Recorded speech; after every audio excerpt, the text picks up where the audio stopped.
लेकिन महाराज जी, अगर हमारे जैसे हम अपने घर में हैं और हम कोशिश कर रहे हैं नाम जप की, और हमारे घर वाले मांस मदिरा सब कुछ चल रहा है, तो अब यही दुर्भाग्य है, ये दुर्भाग्य है कि ऐसा कुसंग मिला है।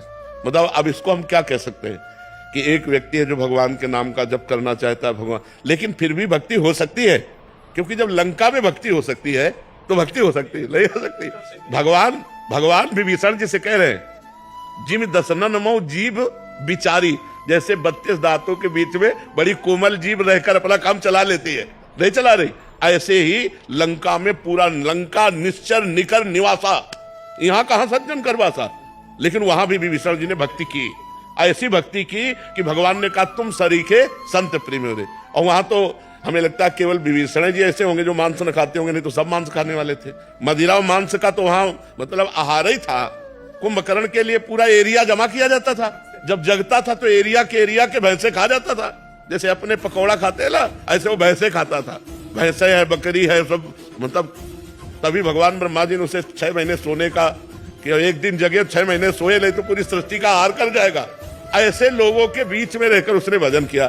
तो आप घबराइए मत, वो जो जैसा करेगा वैसा फल पाएगा। आप अंदर ही अंदर राधा जपिए, अंदर इसलिए करें कि बाहर कंठी बांधोगे, तिलक बांधोगे तो मांस मदिरा पीने वाले लोग वो आपका हो सकता है विरोध करें।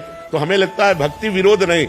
अगर कोई कह रहा कंठी ना बांधो तो ये ले उतार के रख दिए। भक्ति अंदर का विषय है, बिल्कुल संसारी बन के रहो और अंदर राधा राधा जपो, तो तुम्हें भगवान की प्राप्ति होगी। भजन से भगवान की प्राप्ति होती है, ना कि बाबा जी बनने से भगवान की प्राप्ति होती है, ना कहीं भागने से भगवान की प्राप्ति होती है। सच्ची मानो, आप अपने घर में मेहनत की कमाई का जो अन्न पा रहे हो और जो भजन कर रहे हो, और कभी भूखे टूटे को आपने भोजन करा दिया, ये सबसे बढ़िया बात है। हम लोगों का हिसाब कटता है, जो हम वस्त्र पहने इसका भजन जाता है, जो प्रणाम करते हैं उनको भजन जाता है, जो भोजन देते हैं उनको भजन जाता है। ये सब फ्री नहीं है, यहाँ सबका टैक्स है। और अगर भजन कम पड़ गया तो हमको नरक जाना है।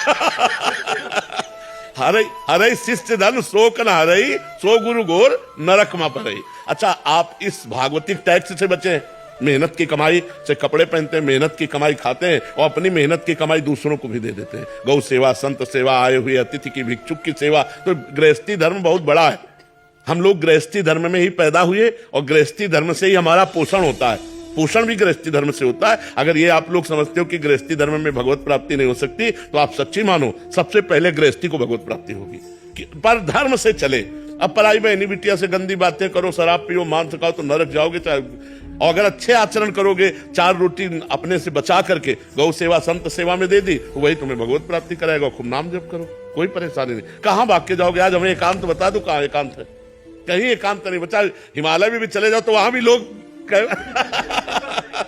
आजकल जो है जहां भी एकांत समझते हो वही शूटिंग शुरू है। हाँ, नाम पर जब करते हैं 10 मिनट एकांत में बैठ के, तो उसी टाइम पे पत्नी कुछ काम बता देती है, बच्चा कोई बात नहीं, तो उठ के खड़े हो गए, काम करने लगे, राधा राधा अपना काम करने के लिए चल दिए। राधा भगवान को एकांत में बैठकर भजन करने से नहीं मिलते।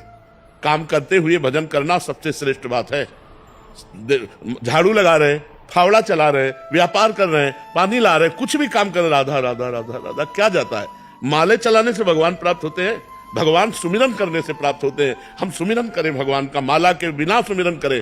गिन लो भगवान, तुम गिन लो, वो तो सब जान ही रहे हैं। तो खूब भजन करो और गृहस्थी में रहो, और ये जरूर करो कि अपनी कमाई का 4 रोटी का हिस्सा कभी किसी भूखे को खिला दो, कभी किसी गाय को दे दो, कभी किसी बीमार को 10 रुपया तुम्हारे लग जाए। ये बढ़िया परोपकार ये गृहस्थी में जरूर करना चाहिए, और नाम जप करना चाहिए, और भगवान के आश्रित रहना चाहिए। आश्रित का मतलब नाथ सकल संपदा तुम्हारी, मैं सेवक समेत सुतनारी। बढ़िया भजन है, कोई परेशानी नहीं, कहीं भागने की जरूरत नहीं, ये सोचने की जरूरत नहीं कि बाबा जी ज्यादा भजन कर लेते हैं। ऐसे किया ना आपने, ऐसे इसका भी टैक्स है, हमारा भजन जाएगा आपके पास।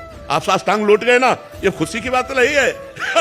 तुम्हारे पुण्य जा रहे। अगर भजन ले करोगे तो वो साष्टांग वाला पुण्य ले गया और तुम नरक जाओगे।